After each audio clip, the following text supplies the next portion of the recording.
오늘 하나님의 말씀은 시편 65편입니다.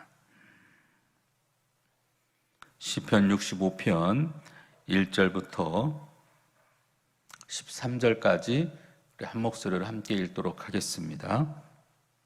하나님이여, 찬송이 시온에서 주를 기다려오며 사람이 서원을 주께 이행하리이다. 기도를 들으시는 주여, 모든 육체가 주께 나아오리이다. 죄악이 나를 이겼사오니 우리의 허물을 주께서 사하시리이다. 주께서 택하시고 가까이 오게 하사 주의 뜰에 살게 하신 사람은 복이 있나이다. 우리가 주의 집 곧 주의 성전의 아름다움으로 만족하리이다. 우리 구원의 하나님이시여, 땅의 모든 끝과 먼 바다에 있는 자가 의지할 주께서 의를 따라 어미하신 일로 우리에게 응답하시리이다. 주는 주의 힘으로 산을 세우시며 권능으로 띠를 띠시며 바다의 설렘과 물결의 흔들림과 만민의 소요까지 진정하시나이다. 땅끝에 사는 자가 주의 징조를 두려워하나이다. 주께서 아침 되는 것과 저녁 되는 것을 즐거워하게 하시며 땅을 돌보사 물을 대어 심히 윤택하게 하시며 하늘의 강에 물이 가득하게 하시고 이같이 땅을 예비하신 후에 그들에게 곡식을 주시나이다. 주께서 밭고랑에 물을 넉넉히 대사 그 이랑을 평평하게 하시며 또 담비로 부드럽게 하시고 그 싹에 꿀 주시나이다. 주의 은택으로 한 해를 관씌우시니 주의 길에는 기름방울이 떨어지며 들의 초장에도 떨어지니 작은 산들이 기쁨으로 띠를 띠었나이다. 초장은 양떼로 옷 입었고 골짜기는 곡식으로 덮였으며 그들이 다 즐거이 외치고 또 노래하나이다. 아멘.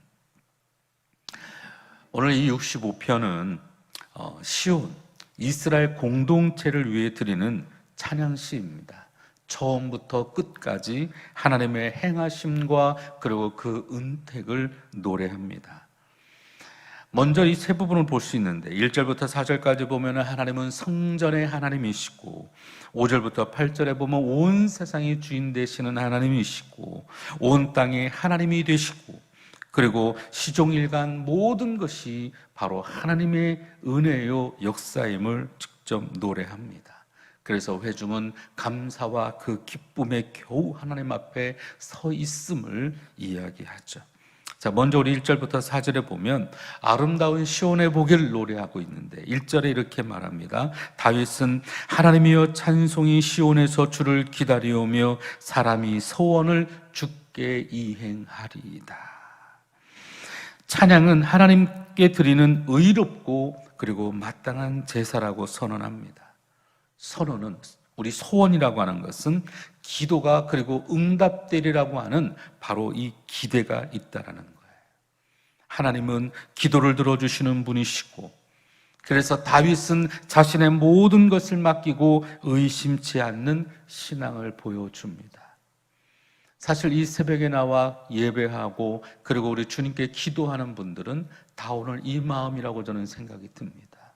오늘도 각자 마음의 소원들을 오늘도 주님께 내어드리고 우리 주님께서 그 모든 것들을 이루시고 우리의 모든 삶을 주관하실 줄을 믿고 기도하는 줄로 믿습니다. 2절에 기도를 들으시는 주여, 모든 육체가 주께 나아오리. 거룩한 시온에 나가는 사람은 모두 자신이 육체에 불과함을 인정해야만 하죠.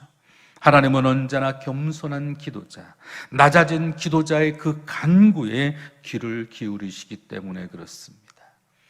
근데 사실 교회 안에서 이렇게 가끔씩 보면 기도를 많이 하는 분들 가운데 그 기도를 많이 하는 것 때문에 본인의 그 의지가 더 강하신 분들을 볼 때가 있어요.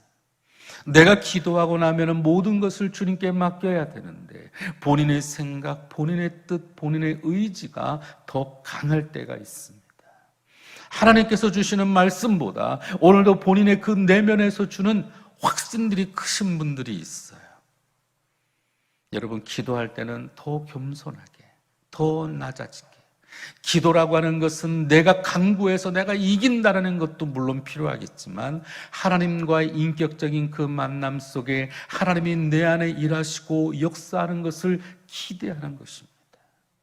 그러므로 기도한다고 하는 것은 오늘도 더 겸손하게, 오늘도 내 뜻이 아닌 오늘도 주님의 뜻을 구하는 그와 같은 기도가 되어야 될 줄로 믿습니다. 이와 같이 하나님께서는 자신이야말로 죄인이라는 사실을 인정하고 주님께 나와 오늘도 주의 용서를 구하는 자의 허물을 직접 사해주는 분이심을 믿습니다. 3절에 죄악이 나를 이겼사오니 우리의 허물을 주께서 사하시리이다. 그렇습니다. 사람이 자신의 죄를 깨닫고 자신의 무능함을 주님께 내어놓을 때 그 죄를 사함받고 정결한 자로서 하나님과의 깊은 교제를 나눌 수가 있습니다.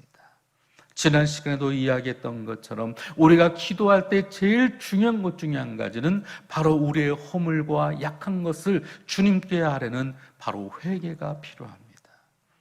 뭔가 응답이 필요하다면 오늘도 주님과 우리 사이에 맡고 있는 것은 무엇이 있는지, 오늘도 내 안에 쓰레기는 무엇이 있는지 오늘도 주님께 내려놓고 오늘도 주님께 기도하며 나가야 되는 것이지.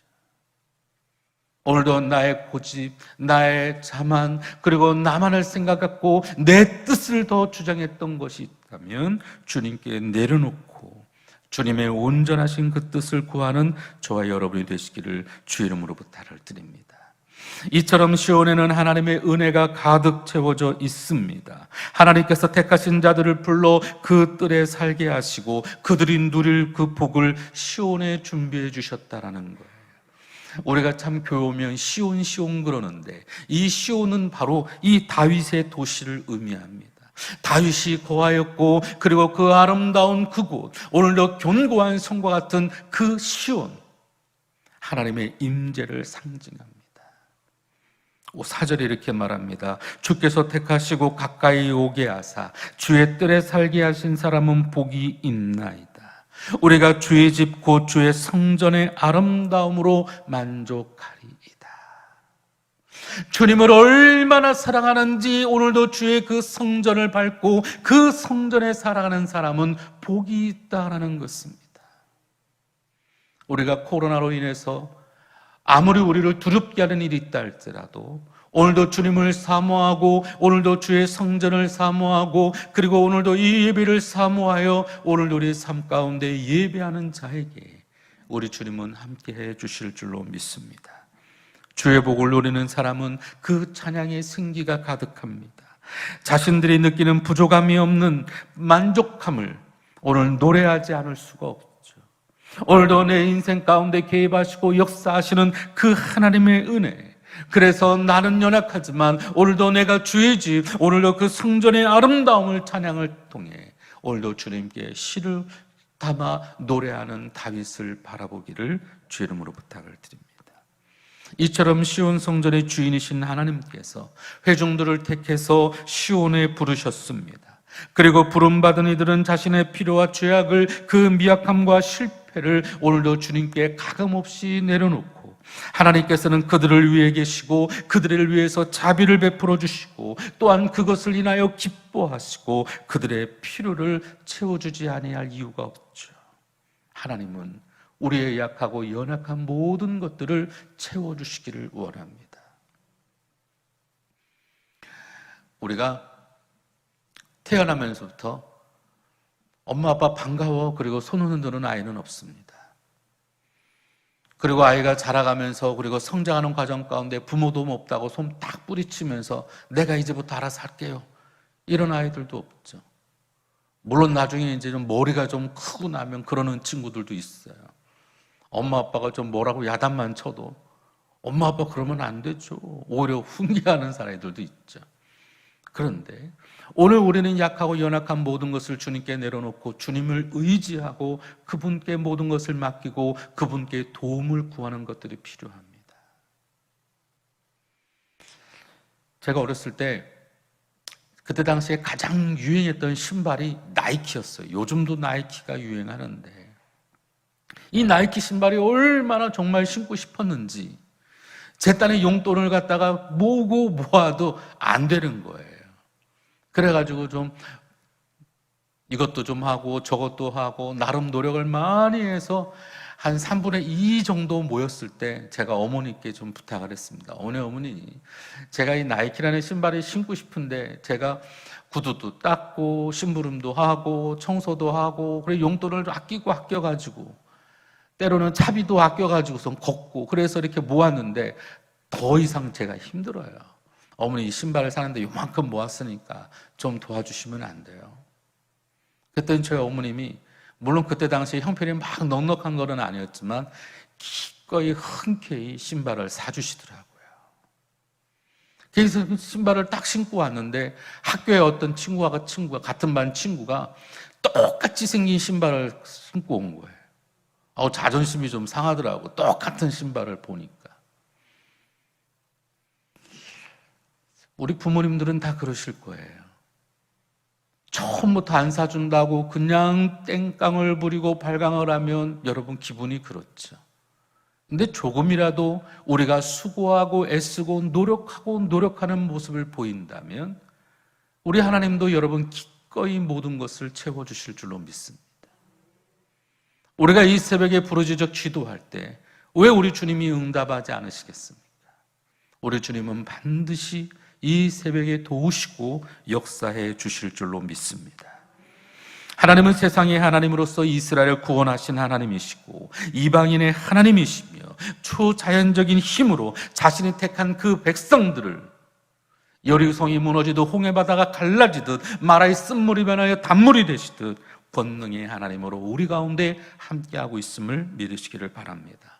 5절에서 이와 같이 찬양하고 이스라엘 공동체에 베푸실 그 은혜들을 기대합니다. 5절입니다. 우리 구원의 하나님이시여 이 땅의 모든 끝과 먼 바다에 있는 자가 의지할 주께서 의를 따라 어미하신 일로 우리에게 응답하시리이다. 우리 하나님은 자기 백성들을 구원하시는 구세주이십니다. 경이롭게 구원을 행하셨습니다. 이를 본 세상은 이스라엘 구원하신 하나님이 자신들에게도 구원을 베푸실 수 있다는 소망을 갖게 하죠. 이스라엘의 하나님만이 아니라 오늘 우리들의 하나님께서 우리 가운데 역사하시고 우리가 부르짖어 기도할 때마다 크고 놀라운 일을 이루어 주실 줄로 믿습니다. 6절과 7절에 하나님의 힘과 권능을 찬양합니다. 주는 악인들에게는 위험 있게 행하시고 바다의 흉흉과 만민의 소동도 진정시켜 주십니다. 6절과 7절 주는 주의 힘으로 산을 세우시며 권능으로 띠를 띠시며 바다의 설렘과 물결의 흔들림과 만민의 소요까지 진정하시나이다. 주의 힘은 커서 산을 세우셨습니다. 산들로 그 띠를 띄어 펼쳐지도록 권능을 행하셨습니다.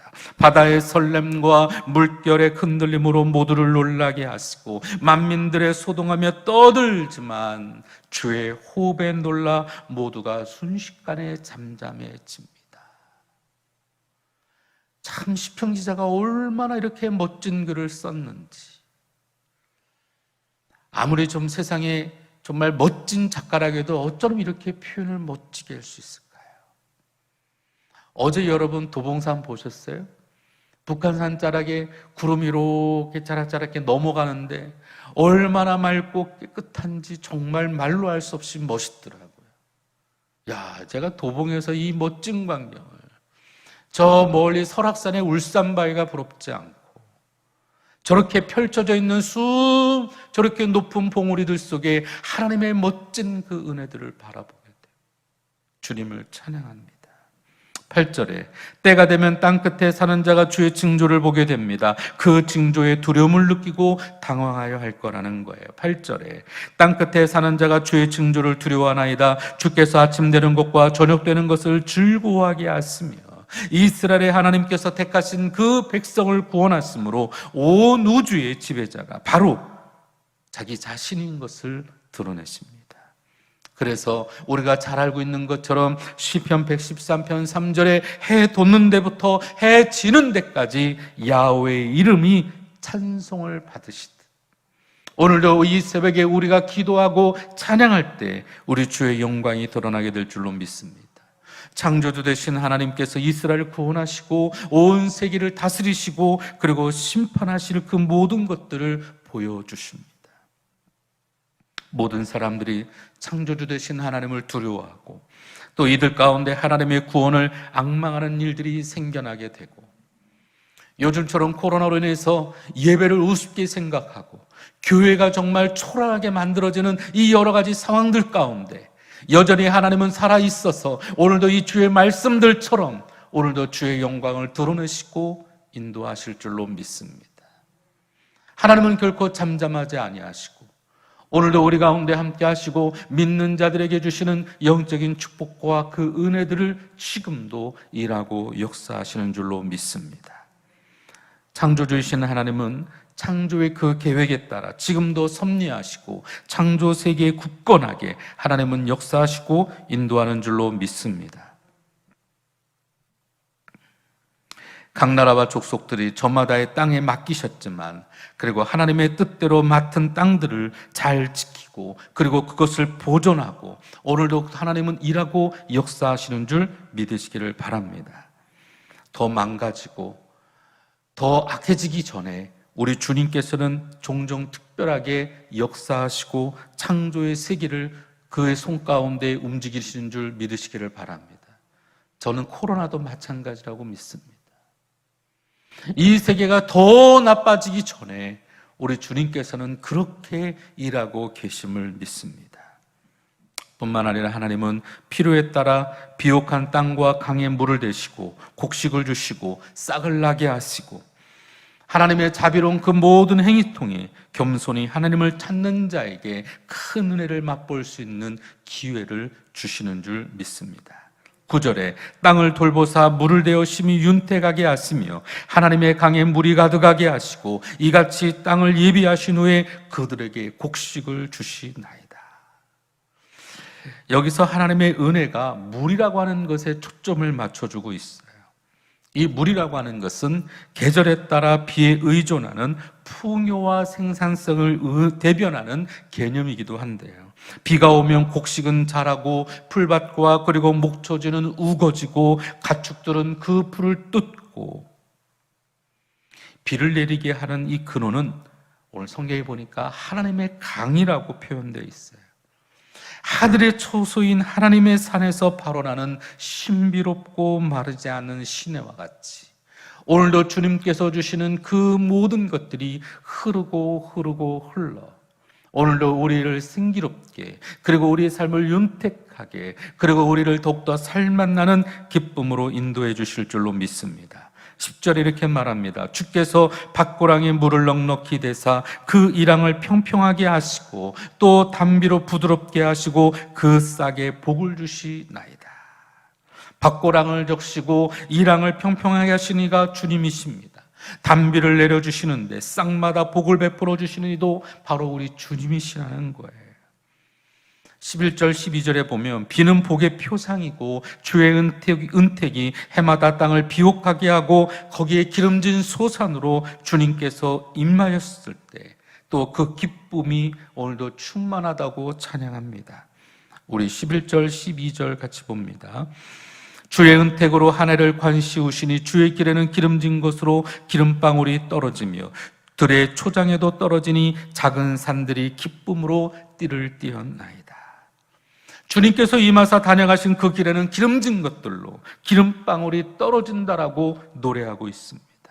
그리고 인근의 들의 초장에도 기름방울이 떨어져 작은 산들 곧 나라들마다 기쁨을 함께 나눌 수 있다고 합니다. 13절 비를 함껏 흡수한 푸른 초장들에 양떼들이 가득하게 모여 먹이 활동을 하고 있음을 또한 묘사하며 찬양하죠. 초장은 양떼로 옷 입었고 골짜기는 곡식으로 덮였으며 그들이 다 즐거이 외치고 또 노래하나이다. 곡식이 덮인 골짜기는 구름 사이에 그 껴있는 긴 평원을 의미합니다. 이 팔레스틴의 모든 경작들은 바로 그렇게 되어 있어요. 곡식이 가득하니 다 즐겁고 노래하게 되어 있다라는 거예요. 오늘 이처럼 시편 65편 뿐만 아니라 이 시편에는 이 감사에 대한 고백을 하는 이 감사시는 총 29편이 있습니다. 오늘 이 65편은 하나님을 향한 감사의 조건들을 다양하게 표현합니다. 먼저는 창조 세계를 은혜로 다스리는 창조주 하나님을 찬양하고, 그리고 두 번째는 죄를 사하시는 구속하시는 하나님을 찬양하고, 세 번째는 더 나아가 세계 만민과 모든 피조물들에게 생명과 은혜를 베푸시는 하나님을 찬양하고 감사하고 있다는 것입니다. 다윗의 하나님을 향한 감사의 신앙, 행복의 유일한 조건은 뭘까? 그것은 바로 감사입니다. 감사의 찬양은 사단의 공격도 얼어붙게 하는 하나님의 강한 능력이 되기도 합니다. 지친 영혼이 일어나 힘차게 달리는 그 원동력이 바로 감사요 찬양입니다. 사랑하는 성도 여러분, 오늘도 이 아침에, 그리고 오늘 하루도 우리가 여러분 감사하며 다윗처럼 주님 앞에 나아가시기를 주의 이름으로 부탁을 드립니다. 코로나로 인해 여전히 우리 상황 가운데 보이지 않습니다. 우리가 무엇을 할 수 있을까? 하지만 우리가 감사로 주님을 찬양하고, 오늘도 다윗이 고백했던 것처럼 오늘도 하나님의 감사에 대한 조건들을 생각해 보면 큰 것만 감사가 아니라 우리 일상의 자그마한 부분도, 옆에 있는 우리 가족들, 그리고 우리 구역 식구들, 우리 믿음의 교우들, 이렇게 더불어 이렇게 새벽에 나와 기도할 수 있는 것도 감사하고, 오늘도 이 코로나의 험한 상황 가운데서도 예배의 자리가 열려 있어 기도할 수 있는 것도 감사하고, 오늘도 우리가 많이 모일 수는 없어도 적어도 4명은 모일 수 있어서 감사하고, 힘들고 어려운 상황이지만 끊임없이 우리가 늘 중보하고 기도할 수 있어서 감사하고, 여전히 우리는 위협 가운데 아픔 속에 있어도 우리를 위해 기도하시는 담임 목사님과 사랑하는 믿음의 교우들이 있어서 감사하고, 어느 곳이든지 우리가 무엇을 하든지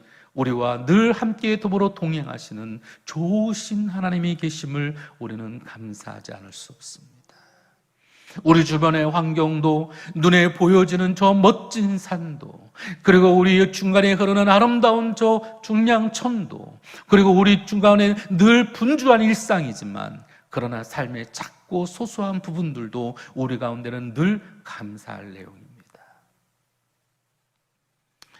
며칠 전에 선교지에서 선교사님에게 연락이 좀 왔습니다. 사실 신장이 안 좋아서 투석을 해야지만 살아가는 선교사님이지만 한국에 들어와서 자신도 치료받고 그러도 얼마든지 쉽지만 선교지의 그 영혼 때문에 본인이 선교사들이 다 한국에 들어와 버리면 이 영혼들을 나중에 도저히 선교할 수 없을 것 같아서 그곳에 남아 있어서, 근데 먹는 것조차도 힘들다는 거예요. 식료품을 구할 수가 없대. 어디 다니는 것도 쉽지 않대. 그럼 들어오지. 근데 그 영혼을 사랑하는 그 마음들, 하나님은 그 가운데서도 일하고 역사하실 줄로 믿습니다.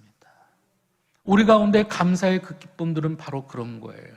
우리가 있어서 감사하는 것이 아니라 우리의 생명을 내건 것. 우리 어제 말씀을 했잖아요. 우리 생명을, 모든 것들, 나의 생명보다 더 나은 오늘도 하나님의 그 은혜들을 우리가 감사하고, 오늘도 주님 앞에 나아가는 우리 복된 사랑하는 성도들이 다 되시기를 주의 이름으로 부탁을 드립니다. 참 좋으신 아버지 하나님, 이 새벽에도 주의 말씀 주시니 감사합니다. 오늘도 우리가 사랑하는 사람들이 있음을 감사하고, 오늘도 주의 거룩한 역사를 바라보게 하시니 감사하고, 우리 좋은 순복음 도봉교를 더하여 주시니 감사하고, 우리가 아버지 때마다 우리 하나님께서 도우시며 인도하여 주시니 감사합니다. 다윗과 같이 우리도 감사하며 삶의 자그마한 부분일지라도 감사하며 이 감사로 코로나의 이 모든 상황들을 이겨나갈 수 있도록 주님 도와주옵소서.